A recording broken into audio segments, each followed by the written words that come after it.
वहीं से बोलेंगे।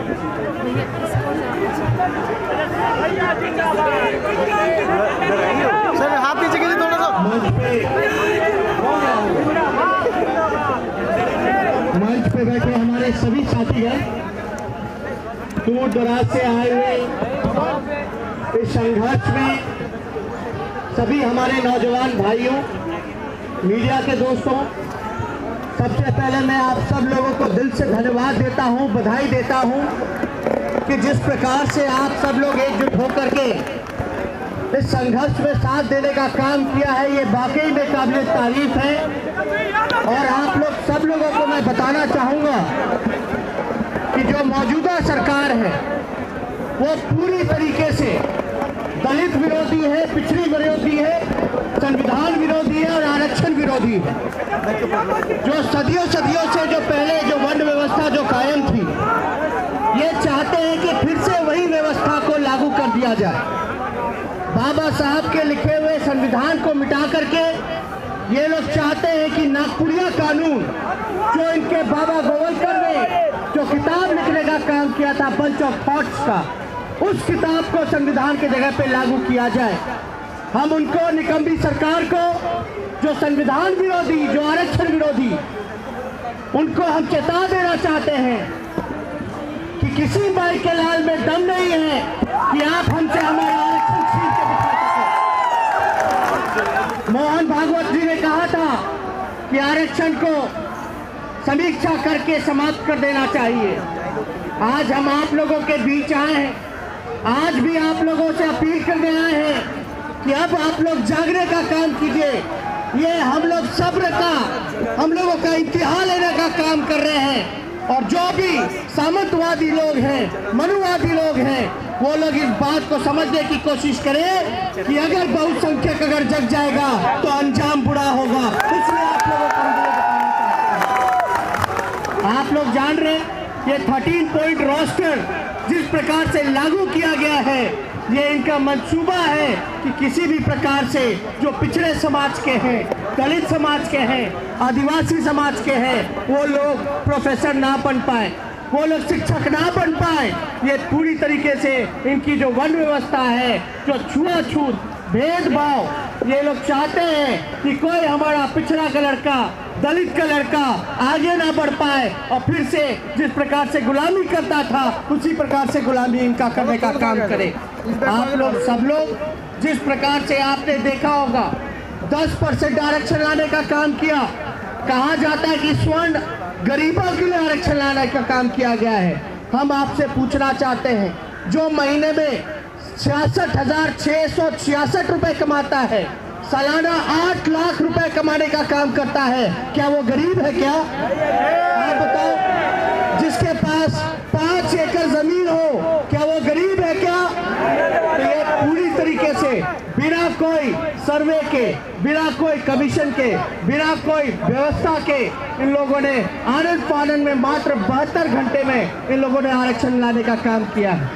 मैं मानता हूं कि गरीब जो है स्वर्ण में भी गरीब हो सकते हैं, लेकिन ये आरक्षण जो है ये कोई आमदनी बढ़ाओ योजना नहीं है। ये रिप्रेजेंटेशन का सवाल था, ये संविधान के साथ छेड़छाड़ करने का काम किया।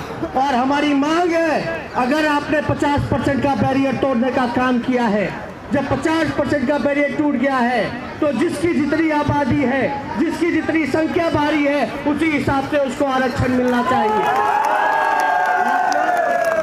जो मंडल कमीशन बैठी थी, 52% आरक्षण की बात की गई थी, आज भी आप लोग देख लीजिएगा जो 27% आरक्षण है उसको भी नहीं भरने का काम किया गया। हमको नहीं लगता कि 10% भी भरने का काम किया गया होगा। और आप लोग जो 1931 पे जो जनगणना हुई थी उसके आधार पर ये पिछड़ों को या दलितों को आरक्षण की व्यवस्था की गई है, लेकिन आज 2019 हो चुका है। 1931 से 2019 तक आप समझ जाइए कि दलितों की, पिछड़ों की आबादी कितनी बड़ी है। हमारी मांग है कि फिर से जातीय जनगणना होकर के, नया सिरे से जनगणना होकर के जिसकी जितनी आबादी है उसको उतना आरक्षण मिलना चाहिए। और तत्काल जो 52% जो आरक्षण देने की बात है वो मिल जाना चाहिए। इसका 13 पॉइंट रोस्टर को लेकर के हम समाजवादी पार्टी और जितनी भी हमारी लाइट माइंडेड पार्टियां हैं उन सब से हम लोग मिलजुल करके बात करने का काम करेंगे। और हमारे मनोज झा जी हैं, सांसद हैं, पार्लियामेंट में इसका कड़ा विरोध करने का काम करेंगे और ये मांग करेंगे कि ऑर्डिनेंस ला करके जो पुरानी व्यवस्था थी उसको लागू करने का काम किया जाए। ये अन्याय हो रहा है और इस अन्याय के खिलाफ हमारी जो सहयोग पड़ेगी, जो मदद पड़ेगा, चाहे पिछड़ों के लिए, दलितों के लिए गोली भी खानी पड़े तो उसमें हम पीछे नहीं हटने का काम करेंगे, आगे और ज्यादा कुछ नहीं। इस आंदोलन को हम लोग बस यही चाहते हैं, हम लोग सीट की परवाह नहीं कर रहे, वोट की परवाह नहीं कर रहे कि हमें एक सीट आए ना आए, लेकिन इस आंदोलन को हम लोग छोड़ने का काम नहीं करेंगे, आपके हक और अधिकार को दिलाने का काम करेंगे। तो ज्यादा कुछ नहीं कहना। बिहार में हम लोगों ने आंदोलन का ऐलान किया है, बेरोजगारी हटाओ, आरक्षण बढ़ाओ, बेरोजगारी हटाओ, आरक्षण बढ़ाओ। इस आंदोलन को बिहार भर में हम लोग घूमने का काम करेंगे और इनको सामंतवादियों को, मनुवादियों को सबक सिखाने की जरूरत है। और आप सब लोगों से यही पूछना चाहते हैं, जब तक मोदी जी भाजपा नहीं भागेगी तब तक जो आप लोगों का सपना है, जो अधूरा सपना है, बाबा जगदेव जी ने कहा करते थे कि पहली पीढ़ी जो है गोली खाने का काम करेगी, दूसरी पीढ़ी जो है जेल जाने का काम करेगी और तीसरी पीढ़ी जो है राज करने का काम करेगी। इसलिए आप इन मनुवादियों से, इन भाजपाइयों से, इन आरएसएस वाले लोगों से आप लोग डरने की जरूरत नहीं है। ये लोग चाहते हैं कि हम लोगों को डरा दिया जाए, धमका दिया जाए।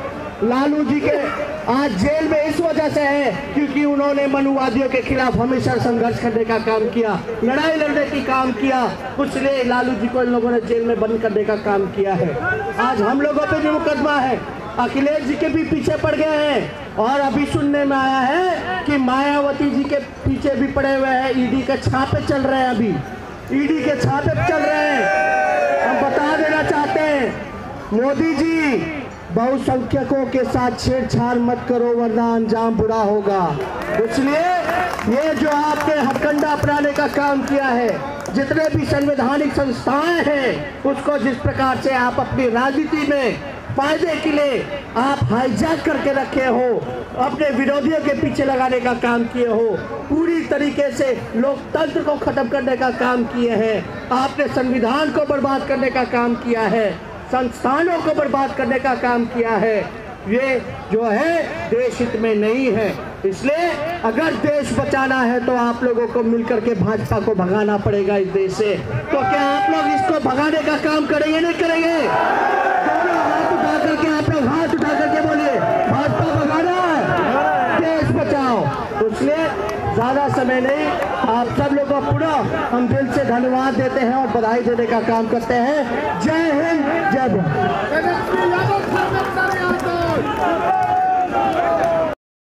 में अपनी बात रखेंगे और तमाम छात्र संगठनों के जो लोग हैं उनके जिनके हम नाम ले रहे हैं वो संक्षिप्त में अपनी बात रखें। शुक्रिया साथी, 2-2 मिनट का समय आपको दिया गया, शुक्रिया।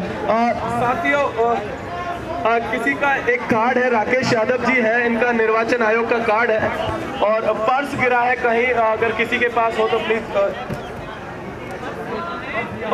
ओके, ये इनका पर्स मिला है यहाँ पर, जो भी है राकेश यादव जी को प्लीज मन से अपना पर्स कलेक्ट करें, शुक्रिया। जयंत जी प्लीज।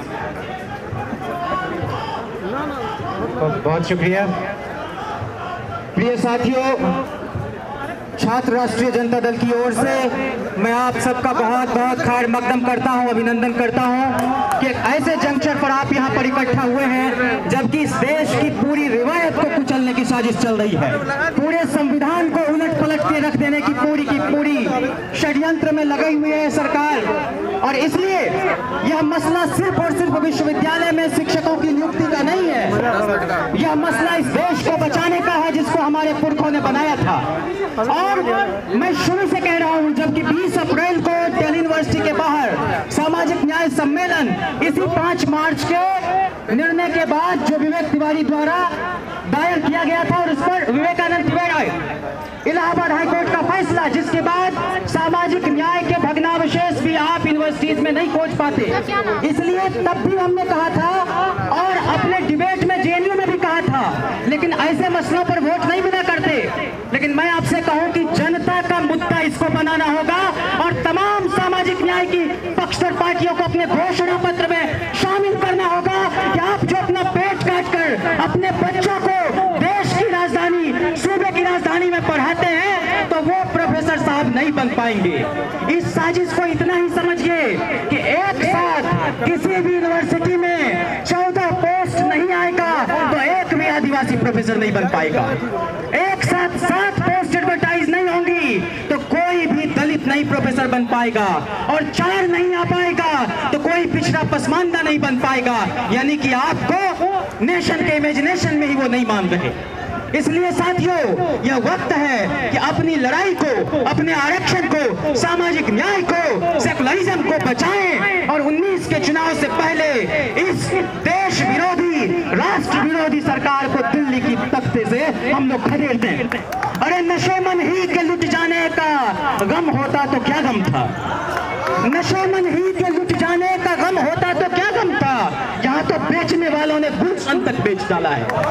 ये ऐसे बिकाऊ, ऐसे लुटेरे लोग हैं। इस देश का ऐसा एक भी लुटेरा नहीं है जिसके साथ इस मुल्क के वजीर आजम की तस्वीर न हो। सारे भगोरे के भगोरे इनके मित्र हैं।